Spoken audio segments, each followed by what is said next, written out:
I misplaced the challenge and my boyfriend compelled me to dine from a bowl.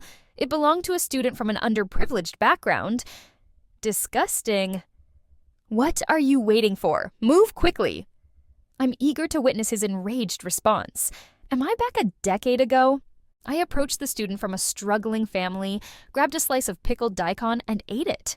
He glanced up, his eyes cold and somber.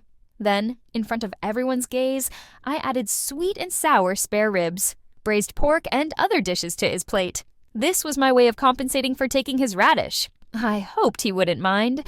With a smile, I faced the aspiring tech entrepreneur. Hello, 17-year-old Lucas. I'm Mia, also 17. It was the year when he was feeling insecure, and I was shining brightly. Mia, you lost the dare. Go eat from his bowl. My childhood friend Liam encouraged with a grin. Our affluent friends cheered around us. Yeah, go for it, eagerly anticipating Lucas's embarrassment. Haha, what genius. Just a humble guy, he can only brag about his grades now. Once he steps into the real world, he'll be just another employee like the rest of us. Ha ha ha. Hearing these disparaging remarks about Lucas, I smirked. Birds of a feather flock together, and people naturally gravitate toward their own kind. This has always been true throughout history. Even the simplest students have their own groups. Liam and I have been friends since childhood, growing up in the same upscale neighborhood. Consequently, everyone we hung out with was either wealthy or well-connected. However, I didn't enjoy this circle. My parents limited my social interactions, leaving me with no choice. Besides them, no one else would spend time with me.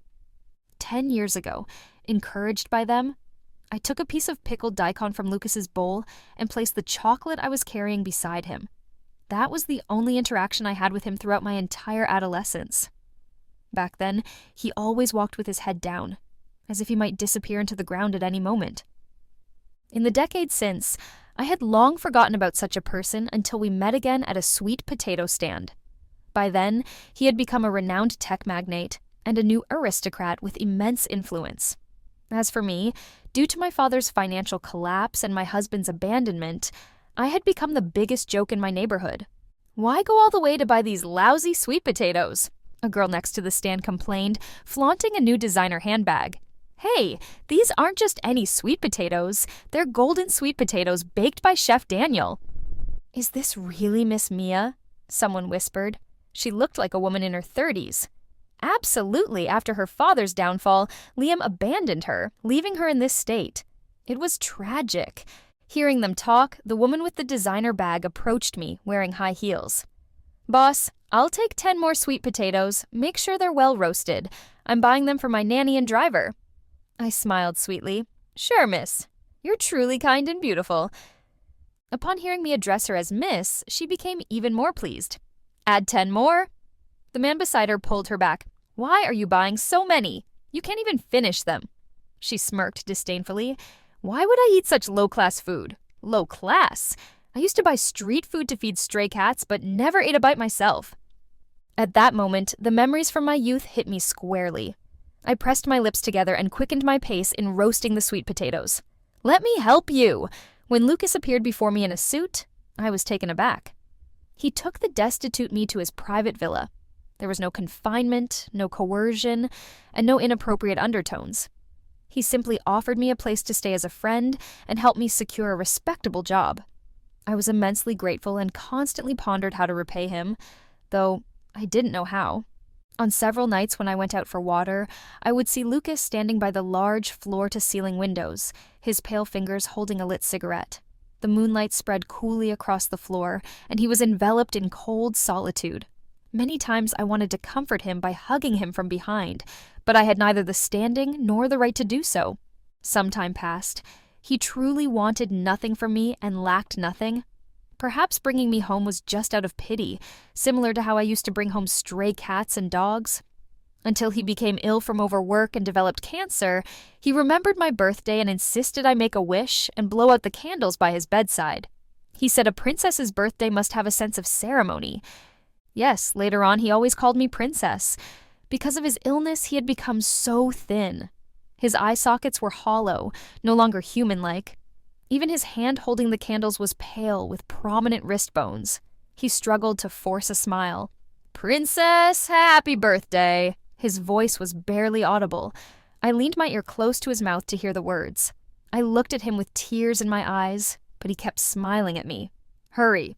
Hurry and blow out the candles. His gaze seemed to want to imprint my face in his memory forever, smiling endlessly. He closed his eyes. His hand holding mine instantly lost its strength, hanging by the bed. I felt the taste of sorrow, like trees and grass soaked in heavy rain, damp and painful. I trembled as I blew out the candles and closed my eyes to make a wish. Heaven, my birthday wish for my 27-year-old self is to return to when I was 17. Unexpectedly, my birthday wish came true. When I opened my eyes again, I was indeed back to being 17, surrounded by my mischievous friends who were pushing me. Miss Mia, what are you waiting for? Hurry up! I can't wait to see his furious reaction!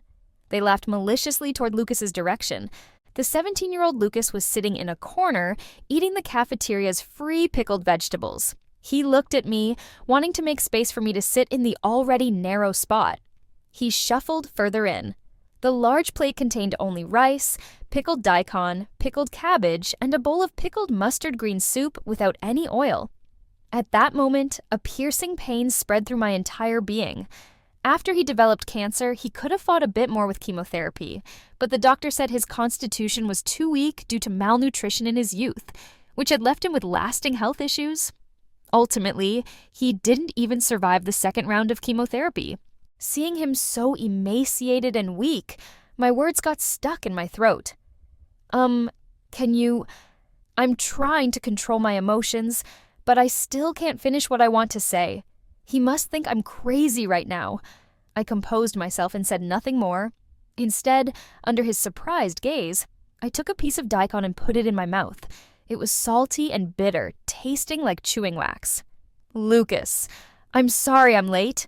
When I looked up, all I saw was his cold expression.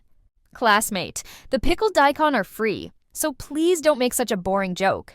At this point, many students in the cafeteria had stopped eating and were looking our way with much discussion, especially the table in front of us. Which was the loudest? Haha, Miss Mia is really something, daring to provoke the so-called genius. Only your high school classmates call him a genius. His nickname in elementary and middle school was Troublemaker. Oh, why was he called Troublemaker? Isn't it because he caused his own parents' deaths? Hearing Troublemaker, he clenched his fists, the veins on his pale skin bulging. Before the girl at the front table could finish, I stood up and said, Classmate, didn't your parents teach you not to gossip about others behind their backs? Not feeling satisfied, I added, You may have parents, but I see you don't have much upbringing. The girl I confronted didn't dare to provoke me and could only mumble. Did she take the wrong medicine? Wasn't she the one who used to tease Lucas? I was even angrier. I was about to step out to have a word with her when I felt a cold touch on my hand. It was Lucas holding me back. Sit down and eat. His tone was calm, and his expression had returned to tranquility. Sitting down, I put all the sweet and sour spare ribs, braised pork, and other dishes from my bowl into his plate under everyone's watchful eyes. I smiled sweetly. This is compensation for eating your daikon. I hope you don't mind. Oh, by the way, even though we've been classmates for so long, it seems we've never properly met. Hello, 17-year-old Lucas. I am 17-year-old Mia. I flashed a bright smile and extended a friendly hand to him. My words came out rapidly as he stared blankly at my moving lips. I'm full. After a moment of silence, he threw down those words and left, leaving me stunned and the chocolate, which had almost melted from my grip, still unfulfilled in its delivery. In my previous life, although I felt this was wrong, I still listened to Liam and put many dishes in Lucas's bowl out of disdain. I didn't need any of it myself. Later, out of guilt, I gave him a piece of chocolate when I left. Liam even mocked, saying that would be the best thing Lucas would ever eat in his life. But 10 years later, when I was organizing Lucas's study, I saw that chocolate again on his desk. He had placed it under a delicate glass cover filled with special gas to prevent decay. At that moment, countless thoughts flashed through my mind, and a torrent of emotions surged. The chocolate in my palm revealed a secret he had hidden away. But now, the disparity in our social status and the vast differences forced me to suppress all my thoughts. After all, it was just a piece of chocolate. Can it really mean anything? I was no longer a wealthy young lady, so what right did I have to walk beside him? Ha ha ha ha, Mia. You're too much, dumping the food you've eaten onto the troublemaker. If you want to insult someone, miss, you're the best at it. Liam plopped down next to me. I looked at him in surprise. It turns out in their eyes, my actions were seen as an insult to Lucas. Did Lucas think the same way? I'm such a fool, only thinking about making him eat better, but my way of expressing it was so uncomfortable. Theo sat on the other side and said, slowly, "But why did you help that troublemaker just now? Those girls were right. Lucas caused the deaths of his own parents and his younger sister. If you get close to him, you'll end up in trouble sooner or later." Theo was also part of our circle. He was the principal's son, wielding considerable influence at school. His temper was volatile, and he often bullied classmates under the guise of playing a game. After my family fell from grace, Liam's attitude toward me did a complete turnaround overnight. He began urging me to get close to and curry favor with Theo just to secure a big deal. But I was still foolishly hopeful about them. After all, we had been friends for so many years. Until that time when we went on a trip together, Liam went into the next room and Theo entered mine. That's when I realized that our circle had long been rotten to the core. I gave Theo a disdainful look and retorted, "So superstitious, then why do you still do such despicable things? Aren't you afraid of being struck by lightning one day?" Theo's face turned green with anger. "Mia, what did you say? Say it again if you dare." Seeing us at odds, Liam quickly intervened. No, Theo. She's just having a bad day today. Don't take it to heart." I shook off his disgusting hand. "You're no better, rotten person." Both of them were stunned by my sharp rebuke. They seemed confused about why I suddenly appeared like a different person. Before they could react, I quickly returned to the classroom. I didn't want to stay in this rotten circle for another moment. When I got back to the classroom, the bell had already rung. I had no choice but to explain to Lucas later that I hadn't meant to put the food I had eaten into his bowl. This was my least favorite math class. Even though I had no interest in learning, I forced myself to pay attention. In my previous life, my lack of proficiency in certain subjects led to not attending a good university. After graduating, I ended up marrying Liam, relying on my father in the first half of my life and on my husband in the latter half. That's how people fall into ruin. So after leaving that circle without any special skills or outstanding qualifications, I ended up selling sweet potatoes. Since heaven had given me another chance, I had to make the most of it.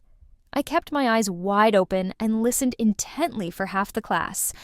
Unfortunately, friends may leave you and husbands may betray you, but math will remain as it is because math problems are just problems. Listening to the math lesson felt almost like listening to an alien language. I sighed and looked around. My eyes settled on the left diagonal. The unfamiliar yet familiar figure sat upright, concentrating on the blackboard and occasionally jotting calculations on white paper.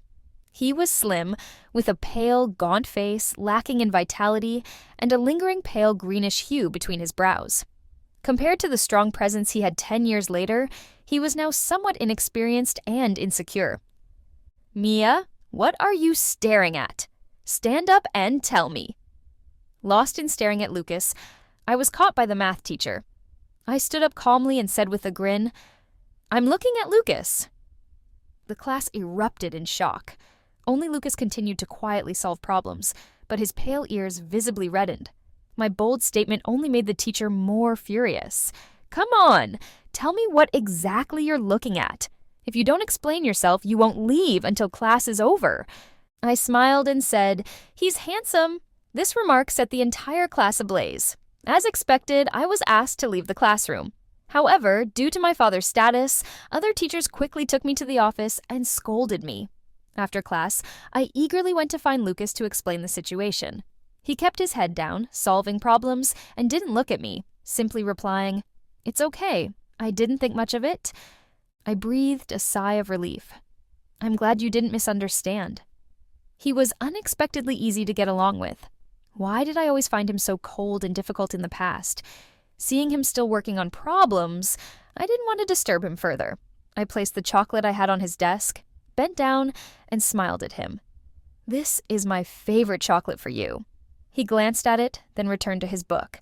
"Thank you, but I don't eat chocolate." "It's really good. Please try it." I peeled off the chocolate's foil and stuffed it into his mouth. My fingertips brushed against his lips, sending a tingling sensation through my whole body. He looked at me in shock. I was stunned as well. Time seemed to freeze.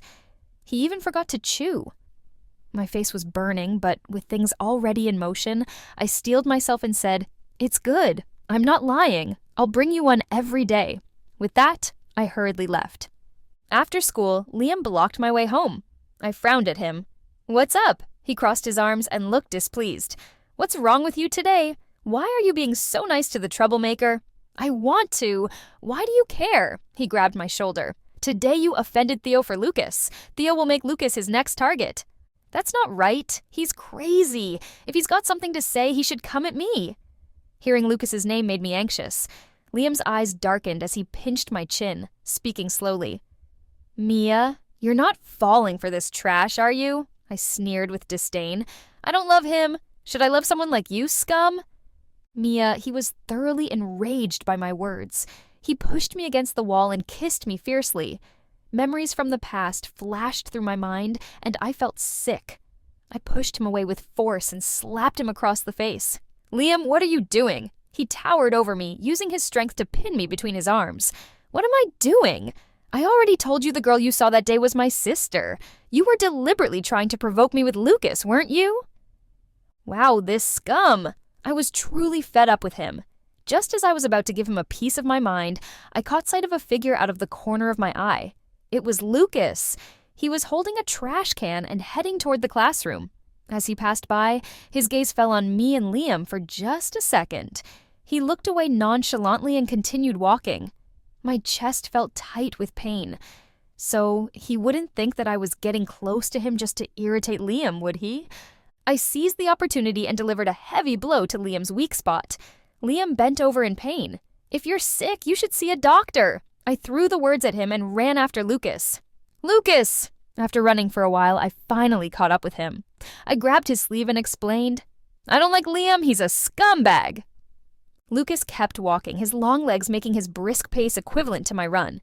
As he walked, he replied, "Miss Mia, I'm not interested in your relationship issues." "You don't need to tell me. He's not my boyfriend." But then I remembered we hadn't officially broken up yet, so I added, "Although we haven't broken up yet, we will soon." He stopped and looked at me seriously. "Mia, I have neither the interest nor the time to be your rich people's plaything. Please don't speak to me again. Thank you." He nearly spat out the last two words. With that, he turned his back and walked away. His words felt like a bucket of cold water drenching me from head to toe. I stood there for a while, feeling the setting sun burning my eyes. Why are there always so many misunderstandings between us? Why do we keep missing each other? It's fine, I comforted myself. I'm not a sweet potato seller anymore. So what if I'm rejected?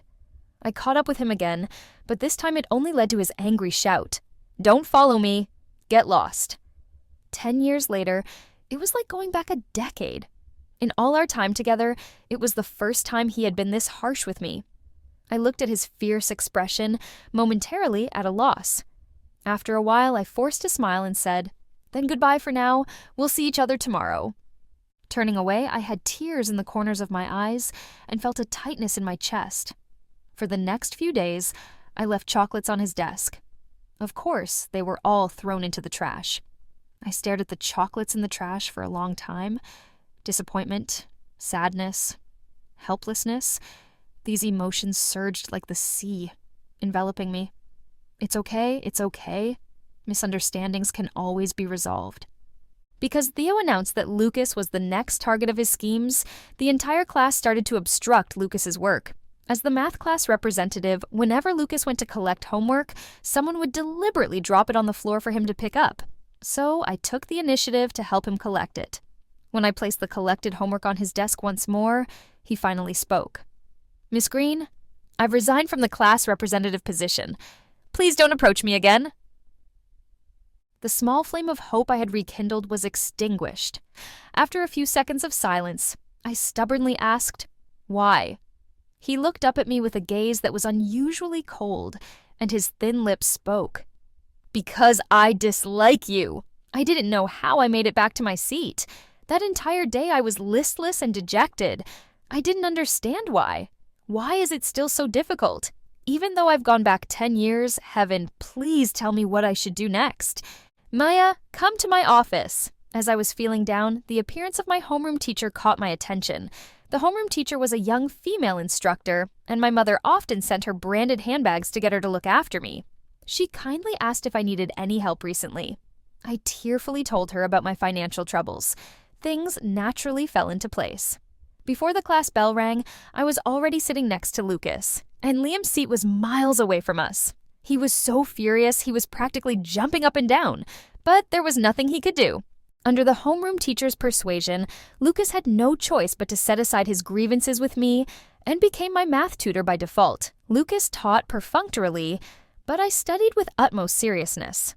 In this second life, I truly didn't want to be someone who could only be supported by others. But math was still disgustingly difficult. Exceptional people are truly exceptional, like Lucas, who scores full marks every time. People who are incapable are truly incapable, like me, who has even scored in the single digits. Once again, I was stumped by what Lucas referred to as a gimme question. This type of problem Mr. Wong has explained twice, and I've gone over it with you 3 times. If you still can't get it, I'd suggest you give up on math, he said, looking at me as if I were a fool. A surge of anger flared up in me. Lucas, I'm angry. Don't underestimate me. I will solve this problem today. Half an hour later, Lucas leaned over. In your anger, you've written down a solution. Lucas's eyes sparkled. It was the first time I saw him smile. Time seemed to freeze. My mind went blank as I stared at him. Perhaps my gaze was too intense, so he looked back at me. At the moment our eyes met, I averted my gaze awkwardly, saying, "They say when people are pushed to the edge, they can do anything. I guess math doesn't count." As soon as I finished speaking, Lucas laughed and his ears turned red. Was he really that easily amused? "Mia, is this your reason for breaking up with me?" Liam raged, throwing all the books from my desk onto the floor. His voice was loud, drawing the attention of everyone else in the library. I glanced at him and said sharply, "What's wrong? Haven't you recovered yet? Did the hospital let you out?" His anger flared even more at my words, and he started shouting, disturbing other students who couldn't focus on their studies. Lucas spoke up to stop him. "Whoa, this is a place for studying. If you're not going to study, please leave." "Studying? Do you think just because you read some books, you can steal my girlfriend and beat me? My family's efforts over generations cannot be overshadowed by your 10 years of hard work. The future is still mine to control here." Here he goes again, this brainless man and his arrogant speeches. I stood up and said slowly and deliberately, 10 years of hard work is nothing compared to 3 generations of your family's business." He smirked with a hint of disdain. "Oh, so you decided to stay with this poor guy?" I sneered. "That's laughable. What I do is none of your business. Are you still not satisfied with the last time? Now you want to cut off your future, right?" I challenged him, saying it with a fierce tone. Remembering the pain from last time, he immediately cowered. "Mia, I'll go tell your parents. Just you wait." Ha ha, how ridiculous. With that, he walked away, tail between his legs. I picked up the books from the floor and returned to my studies. When Lucas seemed to want to say something to me, I spoke first. "The last incident was a misunderstanding. I didn't use you to provoke him. I have no relationship with him anymore. He said those things out of desperation. He forced me to kiss him. I was about to report him for harassment. So please believe me, I really am not—" I was so eager to clear up the misunderstanding that I was speaking in a jumbled manner, but before I could finish, he interrupted me. "I believe you." "Huh, no need to explain. I believe you." Really, the moon in my heart seemed to rise again, and the stars shone brightly. Yes, Lucas seemed to remember something and hesitated for a moment before asking, "But why did you treat Liam like that?" Memories of being kicked out of my home and being insulted and beaten in the snow by him resurfaced in my mind. The lover I went from school uniform to wedding dress with treated me like this. At that time, I almost ended my life. I held back my sadness and replied, "Because he made my life hell." "Huh? Lucas was surprised, but I couldn't and didn't want to let him know about these humiliating experiences. I could only laugh and change the subject. Also, the person I truly like is you. At this, Lucas indeed stopped pressing further and lowered his head to focus on his work, blushing. Seeing his disbelief, I suddenly had a thought. I took his hand and seriously confessed, "Lucas, life is short. Let me be with you from now on, okay?" He was stunned for a few seconds, quickly pulling his hand away, his neck flushed bright red. "You should solve this problem first. My life will be a bit less..." Reigniting my determination, I plunged into solving problems. Our relationship with Lucas gradually eased. He taught me math every day, and I brought him lunch every day. "Auntie, for the blue thermos, please make more sweet and sour spare ribs, a bit sweeter, and also make sure there's twice as much rice as usual." Aunt Emma, the housekeeper, smiled and nodded. Okay, it seems Liam prefers a sweeter taste. Boys at this age eat the most. I'll make sure to pack extra for him." "This isn't for Liam." "Huh? Then who is it for?" "Oh, miss, don't worry. I won't say a word." I hugged her waist and said sweetly, "Hey, Aunt Emma is the best." The bird's nest in the blue thermos should also be doubled. He works hard studying and needs extra nourishment. Let's not let a grown man eat bird's nest I've made at Treasure Tea with high-quality gining for him. "My mouth is sweeter than honey," I said. Aunt Emma, you really know how to cook so well. I'm in love with you. Stop being so cheeky and go to school," she replied. Under my careful attention, Lucas's complexion visibly improved. He no longer had to eat tasteless and oily meals from the cafeteria. Gradually, he started gaining weight and wasn't as frail anymore. Every day, he had chocolate with a glass of milk, and I meticulously supervised him to make sure he finished it. His academic performance also became more impressive. Even before the exams, several prestigious schools had already extended offers to him. With his tutoring, my math grades started to improve too. Now, not only did he tutor me in math, but also in other subjects. With his support and my relentless effort, my grades soared. In this lifetime, I was determined to carve out a path for myself. I knew that my father's fate was the result of his own actions. 3 feet of ice doesn't form in a single day. The seeds of trouble had been sown in my childhood. All I could do was make myself strong enough that 10 years from now I could stand beside Lucas without relying on anyone. Even if the world changed beyond recognition, years later the world would belong to us. "Lucas, I want not only to meet you at the pinnacle, but also to be the one who accompanies you through the climb. In this life, through my efforts, a seed of love has quietly sprouted in our hearts. We understand each other without words." After clearing up that misunderstanding, he started calling me princess again. I asked him, "Why do you always call me princess?" After thinking seriously, he said, "The day you gave me sweet and sour spare ribs and took the initiative to be friendly with me, you seemed like a princess who saves the world from suffering. Despite being high up, you are incredibly kind." I smiled brightly, but inside I felt a bit puzzled. In my past life, I never took the initiative with him, so why did he still call me princess later? But the answer didn't matter anymore because in this vast world, I'm here with you. On the day the Harvard University self-admission exam ended, Lucas disappeared while I was in the bathroom. An ominous feeling surged in my heart. Sure enough, Liam had used the lowest and dirtiest tricks to bully Lucas by finding Theo. Because I was always by Lucas's side lately, Theo hadn't had the chance to act. This time, they dragged him into a small alley by the school. When I arrived, Lucas was being restrained by several people, and Liam and Theo were taking turns beating him.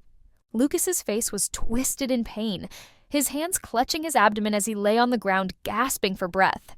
His forehead was covered in cold sweat, but he clenched his teeth, trying not to make a sound. Theo spat. "Such a tough bone, still not begging for mercy." As Theo was about to hit Lucas again, I pulled out my phone and called. Hearing the noise, Theo turned around and approached me with malicious intent. "What's wrong, Miss Mia? Going to call the police?" I clenched my fists and stared back at him defiantly. He arrogantly continued, "Haha, calling the police? Doesn't Miss Mia know what my uncle does?" As he tried to snatch my phone, I immediately spoke with a trembling voice. "Hello, Dad. I'm in the alley by the school. Please come and rescue me." Theo panicked. "Liam, didn't you say her dad was out of town?" I threatened. "Even if he is out of town, do you dare to touch me?" At that moment, the harsh sound of police sirens grew closer. They panicked and fled. I helped Lucas up and took him home. On the way, I looked at his injuries and felt both sad and guilty. If it weren't for me, he wouldn't have been targeted by those two scoundrels. If it weren't for me, he wouldn't have been hurt today. Princess, Lucas interrupted my rambling. H, this is your 100th apology. Sorry, am I too annoying? I didn't expect that Lucas lived in the old medical quarters where I had lived as a child. The once lively medical quarters were now dilapidated, with very few residents. Lucas's home was old but clean. After knocking, Lucas's grandmother opened the door. She had gray hair, blurred vision, and limited mobility. Yet she knew Lucas was injured and kept questioning if he had been in a fight. Lucas stammered and couldn't answer. I took the liberty to explain to his grandmother, "Grandma, I'm Mia, Lucas's classmate. You wouldn't believe it, but I was bullied by some hooligans today, and Lucas saved me. But he got hurt while saving me." Grandma, hearing this, first praised Lucas, then scolded him, and said she would tell the teacher to seek justice for us. After some convincing, she agreed to hold off on reporting and went to cook us noodles. Once in Lucas's room, I began to treat his wounds. Before I could finish, his expression suddenly twisted. "You play with the computer for a while. I need to use the bathroom," he said, and left with these words, leaving me alone and bored. At that moment, an old folder on the computer caught my attention. I clicked on it and found it needed a password. I randomly entered a password, and surprisingly, it unlocked. The folder was filled with Lucas's mother's diaries. Asterisk, asterisk, December 25th, 1996, asterisk, asterisk. Today, I found out I'm pregnant and was also promoted to chief physician. After all these years of hard work, I finally have a good reward. All this good fortune must be because of you, my dear. You're truly a blessing to your mother. From now on, your nickname will be Little Lucky Star. Asterisk, asterisk, May 20th, 1997, asterisk, asterisk. At work, my senior sister did the examination for me and secretly told me it's a boy. Your father asked what name we should give the baby. Asher. Asher. I hope he remains carefree and happy throughout his life. Asterisk, asterisk, March 17th, 2002, asterisk, asterisk. My Asher really loves candied fruit just like his father. So sweet-toothed. I was promoted to chief physician, but it's still thanks to my senior's recommendation. It turns out my senior's husband is quite impressive, so young yet holding such a high position, but my senior always drinks before going to the operating table, and no matter how I persuade her, she won't change. I'm really worried she might cause an accident. Asterisk, asterisk. On a happier note, your father's artwork is selling better and better, and everything at home is improving. The savings at home have also increased. Asher keeps asking for a little brother or sister, but that's not so bad. Asterisk, asterisk. I didn't know when Lucas had sat down beside me. I was startled and quickly wiped away my tears. Before I could explain or apologize, he spoke first. It turned out that, like me, he once lived in a very happy family. His mother was a doctor, and his father was a painter. They were well off, and he was showered with love until his mother passed away. Every child wishes for their parents to love each other, but I didn't want that. Since the year my mother died, my birthday wish every year was for my father to stop loving my mother. Unfortunately, heaven didn't listen. He always loved my mother so much that he was willing to give up on me, even his life for her. Lucas spoke these words calmly, yet my tears fell again. Lucas's mother died due to a medical accident during a premature birth, but his father blamed everything on Lucas. Troublemaker, you know everyone calls me that.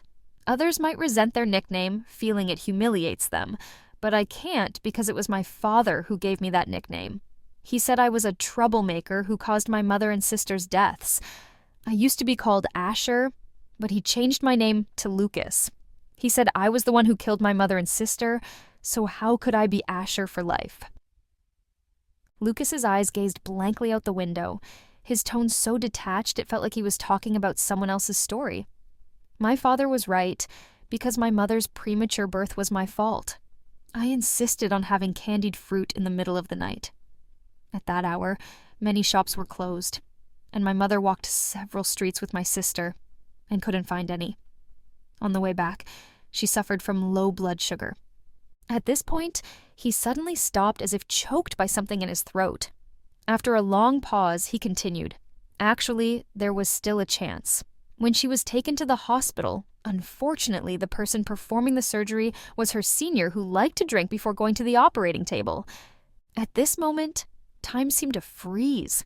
My ears buzzed, my mind went blank, and suddenly I couldn't hear anything. I didn't know how I left Lucas's house. I walked aimlessly down the street, lost in thought. It wasn't until the cold wind cut through me that I was jolted awake. In fact, Lucas's mother's senior was my mother.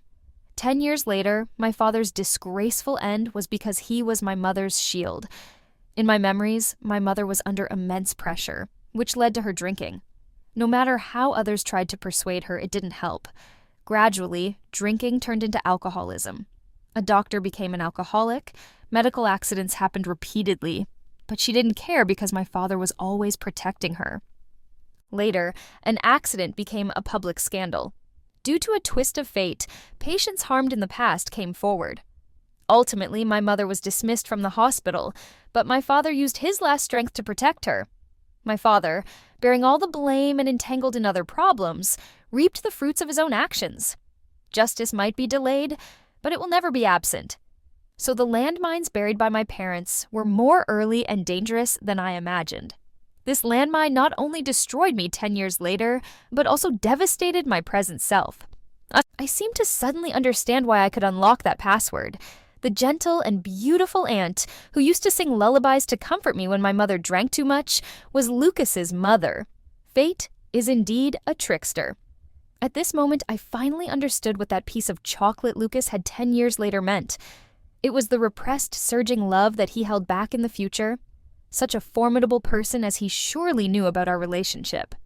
That's why he continued to interact with me under the guise of friendship. He gave me just enough, nothing more, nothing less, to cover my basic needs. I stood by the river, the winter wind cutting to the bone. The snow fell heavier and heavier, thick as goose feathers. I stretched out my hand, and a silver flake landed in my palm. Past and present flashed before my eyes like a passing parade. I stood there for a long, long time, long enough to lose all sense of feeling. Lucas, if heaven is willing to give us another chance, it means our connection is destined. Whether you are Lucas or Asher, you are the lover I am determined to have in this lifetime. If we are a perfect match, I am willing to be with you for life. If we are a tragic fate, I will accompany you to the underworld. Mia! I turned towards the voice at the end of the long street in the dimming twilight. Lucas stood there, tall and upright. My tears burst forth instantly. He walked towards me step by step. I've been looking for you for a long time. Why are you here alone? My voice was almost too hoarse to speak. How did you find me? When you left, you seemed to be in a trance. The more I thought about it, the more uneasy I felt, so I came to find you. Lucas took off his scarf and wrapped it around my neck. I felt warm all over. I looked at him, my vision growing increasingly blurry. Lucas, you are the person I would give up the whole world to be with, even if it means being scorned by thousands. I still decided to give it a try, even if I become just a small page in your story, even if I am only a tiny wave in the river of your life. I need to tell you. I took a deep breath, looked into his eyes earnestly, and slowly spoke. Lucas, do you know why I was able to unlock that password? He looked back at me without answering. It's because that nursery rhyme was taught to me by your mother. When I mentioned mother, his eyes lit up. I continued, and my mother is the senior who appeared in your mother's diary. His pupils constricted, and his face turned pale. For a long time he stood there motionless like a marionette. His reaction was as expected. Time passed second by second as the heavy snow covered us. I slowly said, "Let's go home, Lucas. Goodbye." I turned away, crying uncontrollably. Today is my 17th birthday. Lucas is not here. I made a wish to the heavy snow. Heaven, my wish for my 17th birthday is for Lucas to be safe and healthy for life. In the following days, Lucas and I seemed to revert to our original state. I no longer had the courage to face him although I still placed chocolates on his desk every day. I never saw him eat them or throw them away. However, the fact that he still sat with me at the same table was already a good result. I no longer hoped for anything more. Soon, winter passed, and spring arrived. With exams approaching, time became tight. In this life, because I worked like a madwoman, my grades improved steadily. Although I still struggled with math, I knew Lucas's habits. He would mark the key questions with a red pen, and I could sneak a peek. His notebook was meticulously organized with various methods and common mistakes, with neat handwriting and clear organization. He never took his notebook home, which made it easy for me to get my hands on the study guide. As I overcame my weaknesses, my ranking was getting closer and closer to Lucas's. The hibiscus bloomed, and summer was long. I entered the exam room once again. After the exam results came out, I was the top student in the entire school. Since Lucas's grades were not available, Harvard University directly came to the school to recruit him. Later, I used the money from home, posing as Emma the nanny, and gave Lucas $1 million under the guise of supporting the top student. In the future, he would need this money as startup capital. In this life, I didn't want him to exhaust himself and spend his health to earn this money bit by bit. As a result, my father beat me and kept me in bed for half a month because I told him that the $1 million was used for gambling and that I had lost it all. But as his own daughter, after warning me not to gamble again, he eventually let me go. On the day of the graduation party, I drank several bottles of alcohol. Liquor emboldens the timid. I went to the street below Lucas's house again. He came downstairs, and upon seeing me, his eyes shimmered, but he did not speak for a long time. Dark clouds covered the sky, and a piercing beam of light split through the heavens. I looked at the familiar face, feeling a lump in my throat. "Lucas, I know you can't accept me, but that's okay. Can you let me finish what I have to say?" Seeing my tearful eyes, he could only nod. "Lucas, in the days to come, you must take good care of yourself. You absolutely can't keep eating pickled vegetables and fermented tofu every day. You need to improve your nutrition. Also, no matter how busy you are with your studies or career in the future, make sure to get plenty of sleep. And most importantly, after you graduate from university, you must get your liver checked thoroughly every year. You must." The more I spoke, the more urgent and agitated I became. But before I could finish, he interrupted me. "Mia, let's go to hell together." His voice was cold, and I didn't immediately understand what he meant. I widened my eyes, and the sudden warmth of his lips made my mind go blank for a few seconds. When I came to my senses, I tightly embraced him. Large raindrops began to fall. Soon, the rain poured down heavily. "Princess, it's raining!" His voice was close to my ear. I looked at the city veiled in mist and felt as if I were dreaming.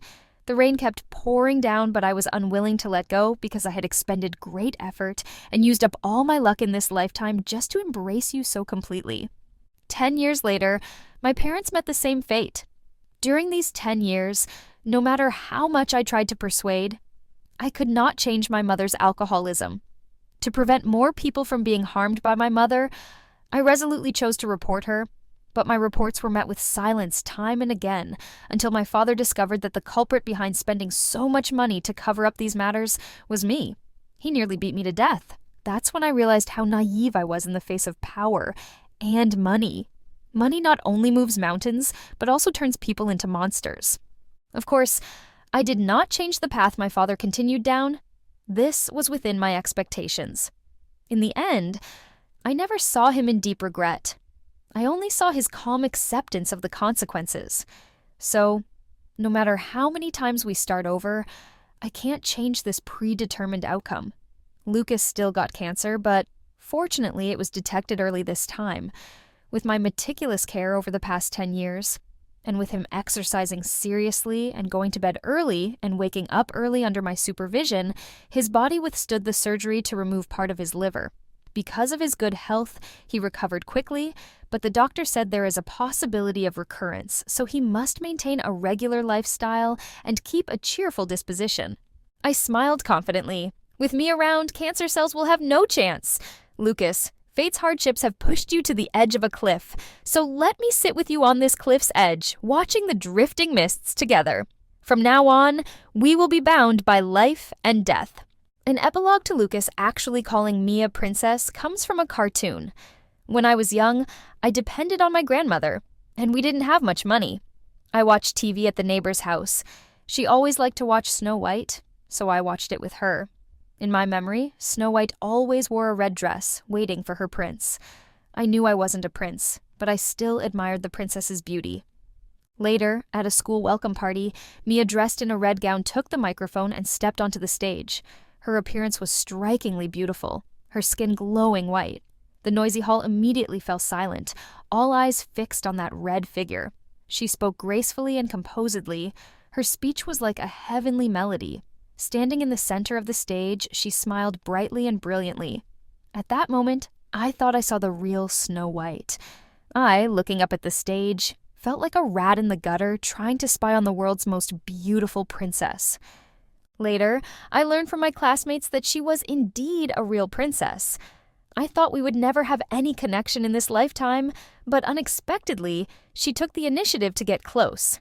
She was coerced by her boyfriend to serve me food, but in my bowl, there were only the cafeteria's free pickled vegetables. In that moment, my inferiority was exposed. I knew she looked down on my food because it wasn't the kind of food for people of her status.